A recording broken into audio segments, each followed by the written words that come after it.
পর দারোয়ান গেট খুলে দেন। দ্বিতীয় আসমানে আরোহণ করে তিনি দুই খালাতো ভাই হজরত ঈসা ও ইয়াহয়া আলাইহিসসালামকে দেখতে পান।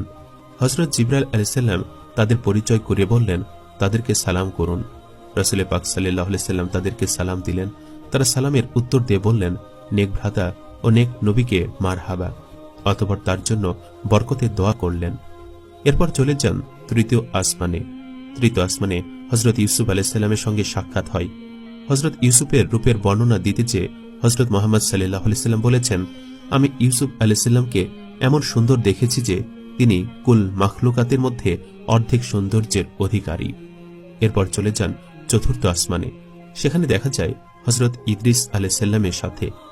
এইভাবে পঞ্চম আসমানে হজরত হারুন আলাইহিসসালামের সঙ্গে এবং ষষ্ঠ আসমানে হজরত মুসা আলাইহিসসালামের সঙ্গে এবং সপ্তম আসমানে হজরত ইব্রাহিম আলাইহিসসালামের সঙ্গে সাক্ষাৎ হয়। তিনি বাইতুল মামুরের দরজায় হেলান দিয়ে বসেছিলেন। হজরত জিবরাইল আলাইহিসসালাম বললেন, তিনি হজরত ইব্রাহিম, তাকে সালাম করুন।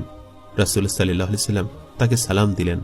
হজরত ইব্রাহিম আলাইহিসসালাম সালামের উত্তর দিয়ে বললেন, নেক সন্তান ও নেক নবীকে মারহাবা। বাইতুল্লাহ শরীফের বরাবর প্রত্যেক আকাশে একটি করে আল্লাহর ঘর আছে। সপ্তম আকাশে অবস্থিত বাইতুল মামুর দুনিয়ার বাইতুল্লাহর বরাবর অবস্থিত। তা ফেরেশতাগণের ইবাদতগাহ। প্রত্যেক দিন সকালে ৭০,০০০ ফেরেশতা ওই ঘরের আগমন করে আল্লাহর ইবাদত করে থাকে। সূর্যাস্তের পূর্বে তারা চলে যান এবং নতুন ৭০,০০০ ফেরেশতার আগমন হয়। তারা ফজরের সময় চলে যান, আবার নতুন ৭০,০০০ আগমন করেন। কিয়ামত পর্যন্ত এ নিয়ম চলতে থাকবে, কিন্তু কোনো একজন ফেরেশতা দ্বিতীয়বার আসার সুযোগ পাবে না। সেখানে হযরত মুহাম্মদ সাল্লাল্লাহু আলাইহি সাল্লাম হযরত ইব্রাহিম আলাইহিস সালামের তত্ত্বাবধানে কতগুলো ছোট ছোট শিশু দেখতে পেলেন। হযরত জিবরাইল আলাইহিস সালামকে জিজ্ঞেস করা হলে তিনি বললেন, তারা ঈমানদার গণের সন্তান, যারা নাবালক অবস্থায় মৃত্যুবরণ করেছে। সেখানে তারা কিছুক্ষণ আলাপ করলেন। এরপর বিদায় নিয়ে আরো উপরে উঠতে শুরু করলেন। অতঃপর সিদরাতুল মুনতাহায় গিয়ে পৌঁছালেন। সিদরাতুল মুনতাহার নিকট জিবরাইল আলাইহিস সালামকে রাসূল সাল্লাল্লাহু আলাইহি সাল্লাম তার আসল চেহারায় দেখতে পান, যে চেহারার উপর আল্লাহ তাআলা তাকে সৃষ্টি করেছেন।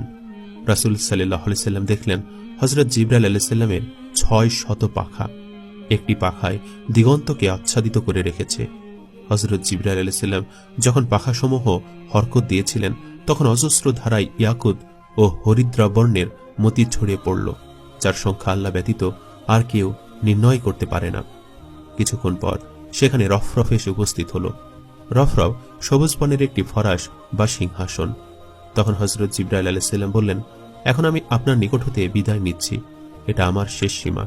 এখন শুধু আপনি আর আপনার পরওয়ারদিগার।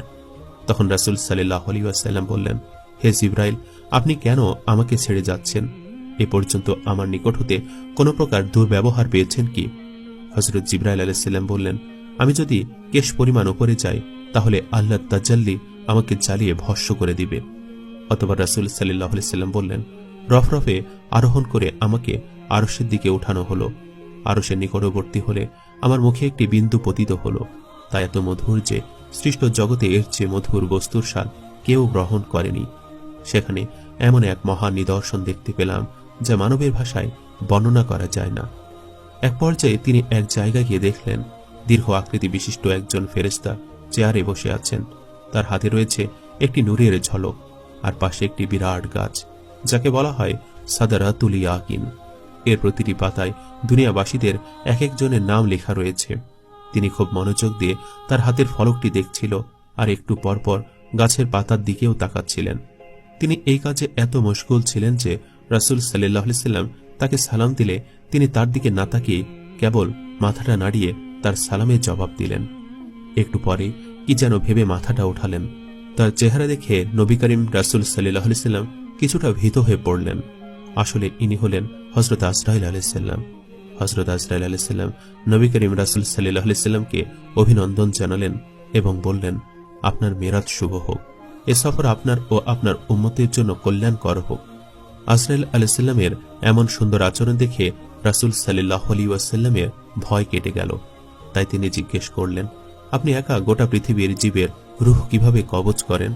তখন হযরত আজরাইল আলাইহিস সালাম বললেন, ইয়া রাসূলুল্লাহ, আমার হাতের যে ফলকটি দেখছেন, এতে সমস্ত মানুষের নাম ঠিকানা লিখিত আছে। ঠিক তেমনিভাবে এই গাছের প্রতিটি পাতায় পাতায় অনুরূপ নাম ঠিকানা লেখা রয়েছে। যখন কারোর মৃত্যুর সময় হয় তখন তার নামের পাতাটি ধীরে ধীরে হলুদ হতে থাকে। একসময় পাতাটি ঝরে পড়লে তখন আমি তার এই ফলকটি দেখে নামটি মুছে ফেলি এবং তার রূহ কবজ করি। ইয়া রাসূলুল্লাহ, আপনার সামনে থালার উপর যদি কতগুলো পিঁপড়া রাখা থাকে তখন আপনি যেখানে ইচ্ছা সে কয়টা ইচ্ছা মারতে পারেন। ঠিক তেমনি গোটা পৃথিবী আমার সামনে রয়েছে, সুতরাং আমার যেখানে ইচ্ছা যেভাবে ইচ্ছা যে কাউকে ইচ্ছা ধরে আনতে পারি। অতঃপর রাসূল সাল্লাল্লাহু আলাইহি সাল্লাম বললেন, ভাই আজরাইল, আপনি যখন মানুষের জান কবজ করেন তখন ওই ব্যক্তির কি রকম কষ্ট হয়? তখন হযরত আজরাইল আলাইহিস সালাম বললেন, নবী ইদ্রিস আলাইহিস সালামের মৃত্যুর আগে মৃত্যুর স্বাদ অনুভব করতে চেয়েছিলেন। আমি আল্লাহর নির্দেশে তার রূহ কবজ করে ফেরত দিয়ে তার অনুভূতি জানতে চেয়েছিলাম।